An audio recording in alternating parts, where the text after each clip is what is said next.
ជំរាបសួរអ្នកខ្ញុំមានឈ្មោះវាសនាស៊ីណេតជាប្រធានគណៈកម្មការប្រតិបត្តិក្រុមប្រឹក្សាកុមារនៃសាលាបឋមសិក្សាភៀមខ្នងជំរាបសួរនាងខ្ញុំមានឈ្មោះម៉ៅពិសីជាអនុប្រធានទី1នៃគណៈកម្មការប្រតិបត្តិក្រុមប្រឹក្សាកុមារជំរាបសួរនាងខ្ញុំមានឈ្មោះសមែតសុកលៀងជាអនុប្រធានទី2នៃគណៈកម្មការប្រតិបត្តិក្រុមប្រឹក្សាកុមារនាងខ្ញុំឈ្មោះប៊ឿនណាលីនជាសមាជិកក្នុងក្រុមប្រឹក្សាកុមារផ្នែកប្រឹក្សាជំនាញវ័យក្មេងជំរាបសួរខ្ញុំបាទគ្រូយុនរតនាជាសមាជិកក្នុងក្រុមប្រឹក្សាកុមារផ្នែកវិន័យនិងកុមារ3ល្អជំរាបសួរនាងខ្ញុំឈ្មោះហុយសុកជូជាសមាជិកក្នុងក្រុមប្រឹក្សាកុមារផ្នែកកីឡានិងសិល្បៈជំរាបសួរនាងខ្ញុំឈ្មោះវុធីនីជាសមាជិកក្នុងក្រុមប្រឹក្សាកុមារផ្នែករដ្ឋបាលនិងហិរញ្ញវត្ថុនាងខ្ញុំឈ្មោះកញ្ចនាជាសមាជិកនៅក្នុងក្រុមប្រឹក្សាកុមារផ្នែកបរិស្ថានអនាម័យនិងលំនឹងជីវិតជំរាបសួរខ្ញុំមានឈ្មោះជឿនគុណរាយជាសមាជិកក្នុងក្រុមប្រឹក្សាកុមារកាន់ផ្នែកសិក្សានិងបណ្ណាល័យជំរាបសួរនាងខ្ញុំឈ្មោះជ្រោយសេរ៉ាត់ជាសមាជិកក្រុមប្រឹក្សាកុមារផ្នែកផ្សព្វផ្សាយ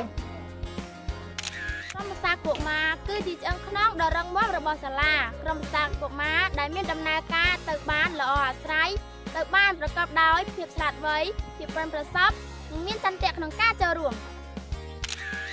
កុំភ្លេចណារៀនផ្លាស់ប្ដូរខ្លួនឯងតាមរយៈការអនុវត្តនិងការធ្វើការងារការចូលរួមការងារក្នុងសង្គមការចូលរួម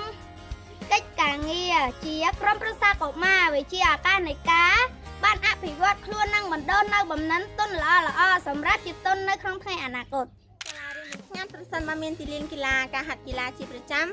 វាជាកត្តារួមមួយចំណែកដែលឲ្យពួកកុមារងាកមកលេងកីឡាការកាត់បន្ថយការដើរលេងអប្រយោជន៍សប្បាយក្នុងការលេងការកាត់ស្ត្រេសក្នុងការសិក្សាបង្កើនសុខភាពនិងមិត្តភាពកត្តាទាំងនេះហើយដែលធ្វើឲ្យសាលារបស់យើងតែងតែគ្រប់គ្រងលើវិស័យនេះយ៉ាងផុសផុលយើងត្រូវងាកមកប្រើប្រាស់ថោកតាក់ដើម្បីកាត់បន្ថយការប្រើប្រាស់ប្លាស្ទិកដើម្បីសុវត្ថិភាពផ្ទាល់ខ្លួនដើម្បីសុខភាពអនាម័យសុវត្ថិភាពយើងគួរតែជ្រើសរើសរបបអាហារឬចំណីអាហារណាដែលមានសុវត្ថិភាពនិងមានអនាម័យមិនតែប៉ុណ្ណោះយើងត្រូវបរិភោគទឹកឲ្យបានគ្រប់គ្រាន់និងទឹកដែលមានអនាម័យទៅធ្វើឲ្យយើងមានសុខភាពល្អការដឹកនាំបែបសាមញ្ញរបស់ខ្ញុំតែងទទួលបានគុណភាពដែលមានគុណផលត្រជាក់ក្តៅរួមគ្នាដឹកដៃគ្នាធ្វើការងារការលើកទឹកចិត្តនិងក៏ជាចំណុចពិសេសដែលនាងខ្ញុំប្រើប្រាស់ក្នុងការអភិវឌ្ឍកុមារ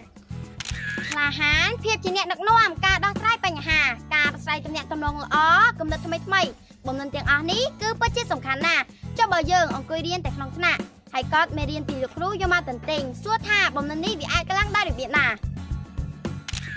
បរិស្ថានស្អាតជីវិតថាបរិស្ថានស្អាតសាលារៀនល្អគឺជាកត្តារួមផ្សំធ្វើឲ្យសុខភាពផ្លូវចិត្តការសិក្សាកាន់តែល្អប្រសើរឡើងការបោះសម្រាមការមិនប្រើប្រាស់ប្លាស្ទិកការមិនយកសម្រាមចូលក្នុងបរិស្ថានជាតួនាទីនិងជាកាតព្វកិច្ចរបស់យើងគ្រប់គ្នា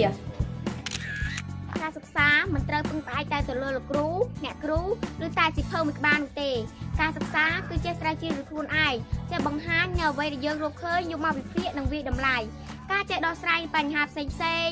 ការចេះសរសេរគម្រោងការចេះជួយការងារសង្គមទាំងអស់នេះហើយគឺជាការសិក្សាបែបសតវត្សទី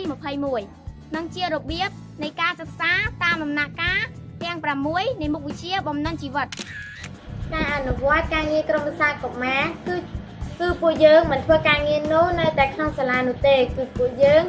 បានចូលរួមជាមួយនឹងកិច្ចការងារស្ម័គ្រចិត្តជាច្រើននៅក្នុងសហគមន៍ហើយក៏បានចូលរួមចំណែកក្នុងការកសាងអភិវឌ្ឍសង្គមជាតិផងដែរកត្តារួមផ្សំទាំងអស់នេះហើយដែលធ្វើឲ្យដំណើរការក្រុមប្រឹក្សាកុមារកាន់តែល្អប្រសើរឡើងនិងមានការគ្រប់គ្រងពីសហគមន៍ត្រឡប់មកវិញ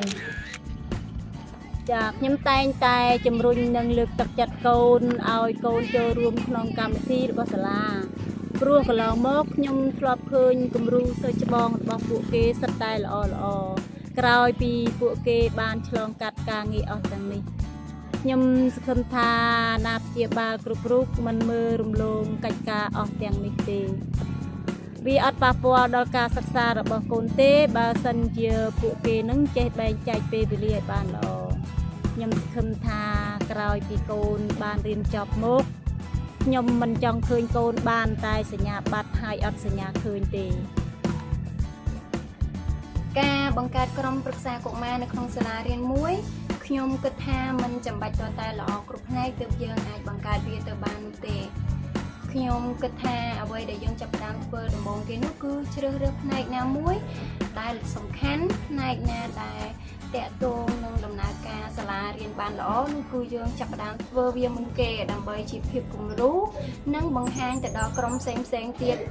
ចា៎ការបង្កើតក្រុមប្រឹក្សាកុមារនៅក្នុងសាលារៀនមួយវាពិតជាមានសារៈសំខាន់ខ្លាំងណាស់សាលារៀនមួយអាចដំណើរការទៅបានយ៉ាងល្អទាំងគុណភាពទាំងអរិយាប័ត្រគឺពឹងផ្អែកនឹងអាស្រ័យទៅលើដំណើរការរបស់ក្រុមប្រឹក្សាកុមារដែលល្អនិងរឹងមាំ